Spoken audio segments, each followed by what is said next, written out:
हे भगवान, जैसे ही घर में गेस्ट आते हैं एकदम तहलका मच जाता है। मेरे घर का तो पूरे का नक्शा ही चेंज हो जाता है। एक तो मेरी ननद हर गर्मियों की छुट्टियों में मायके आ जाती है।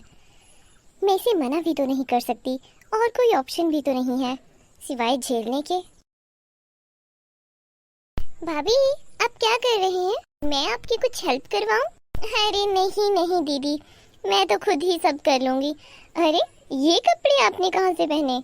ये तो आपके बहुत पहले के कपड़े हैं।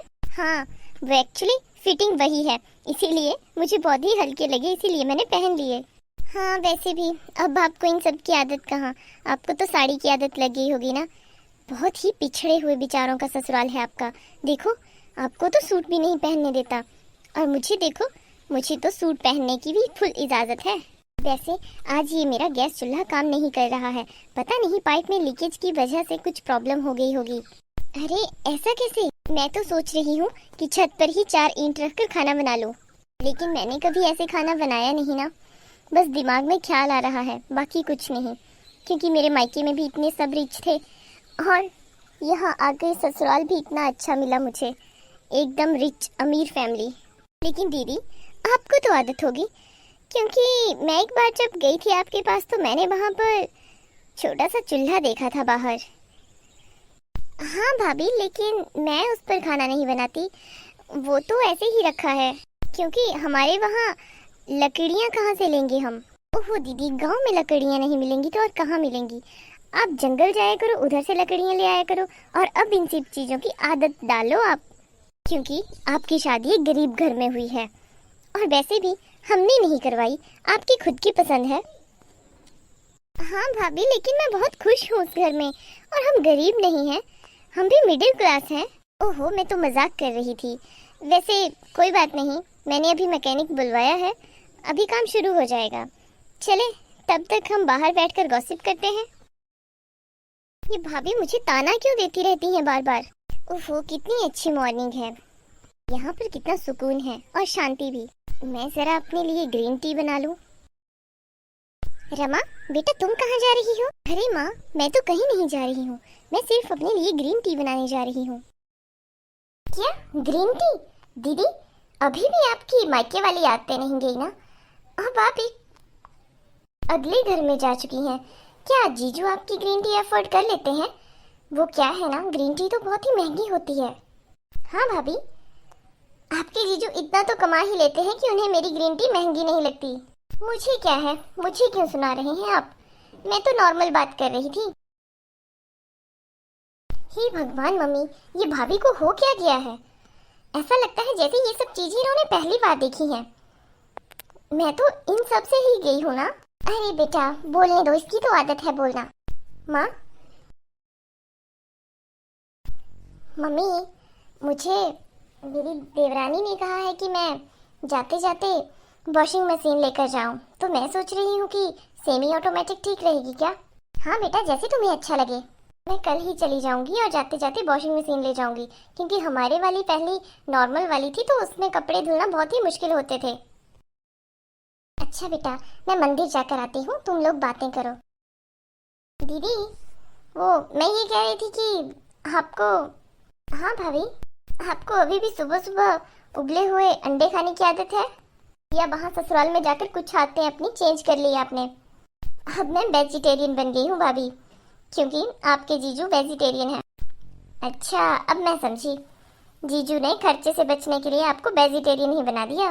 सही है, महंगाई का जमाना और जीजू का कम कमाना आपको वेजिटेरियन तो बना ही देगा।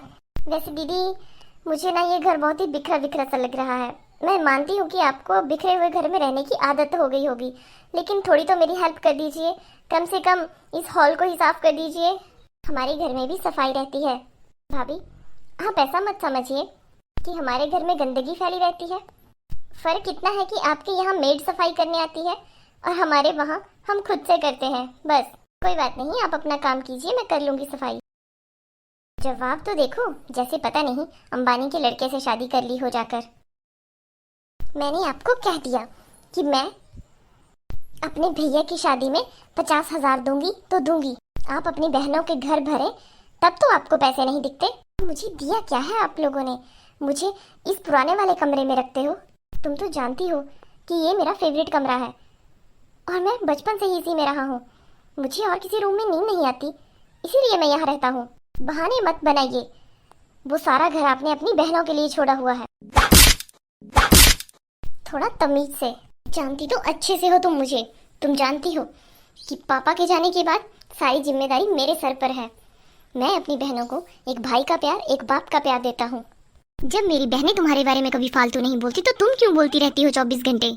अरे आदमी कितना सुने, तुम्हारी हर बार मैंने हर गलती माफ की है। लेकिन मैंने आपको कहा क्या? तुम जो कह देती हो ना, उसका मतलब तो तुम्हें खुद पता नहीं होता है। भाभी बोलिए दीदी, मैं तो परेशान हो गई हूँ। भाभी, अमीर पति की मारपीट से अच्छा है कि आप किसी गरीब लड़के से शादी कर लेते। ये तो सिर्फ मैंने एक बात बोली। भले ही भैया अच्छे होंगे, अच्छे विचारों वाले होंगे, लेकिन औरत पर हाथ नहीं उठाना चाहिए। आप मुझे हमेशा लव मैरिज का ताना देती रहती है ना। आपने तो अरेंज मैरिज की है भाभी। आपके जीजू ने तो मुझे कभी नहीं मारा और इज्जत तो इतनी देते हैं कि पूछो मत।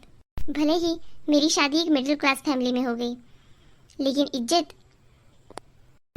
बहुत है वहाँ हमारी। सब लोग मुझसे बहुत प्यार करते हैं। घर की नौकरानी ना समझकर एक घर की मेंबर समझते हैं। और जब मेरी ननद आती है ना उस घर में, तो मुझे ऐसा लगता है जैसे घर में मेला लगा हो। खुशियों के ठहाके गूंजते हैं। और बच्चे तो पूछो ही मत। घर की रौनक तो बच्चों से ही होती है। मैं तो कभी नहीं कहती कि बच्चों ने घर में गंदगी डाल दी। देखो भाभी, घर चाहे अमीर का हो या गरीब का हो, घर में खुशी होनी चाहिए, शांति होनी चाहिए। बड़े महलों में भी शांति नहीं मिलती है, और झोंपड़ी, गरीब की झोंपड़ी में भी आपको शांति मिल जाएगी। इसीलिए मैं तो आपको यही कहना चाहती हूँ, बुरा लगी तो पहले ही माफ कर देना। इंसान में खुशी ढूंढो, पैसों में नहीं। मैं चलती हूँ भाभी, मुझे देरी हो रही है। बात तो सही कही, मैं ही पागल बार बार इसे ताना मारती रहती थी पैसों का। मैं भले ही बाहर से दिखावा कर लूं कि मेरे पास बहुत पैसे हैं, लेकिन खुशी तो 1% भी नहीं है मेरे पास। और एक मेरी ये ननद, इसके पास भले ही कम पैसे होंगे, लेकिन कितनी खुश रहती है। हेलो दोस्तों, आपको हमारी वीडियो कैसे लगी कमेंट बॉक्स में जरूर बताएं। ऐसी ही अच्छी मॉरल भरी स्टोरी देखने के लिए हमारे चैनल को सब्सक्राइब करें। मिलेंगे नेक्स्ट वीडियो में। Bye bye.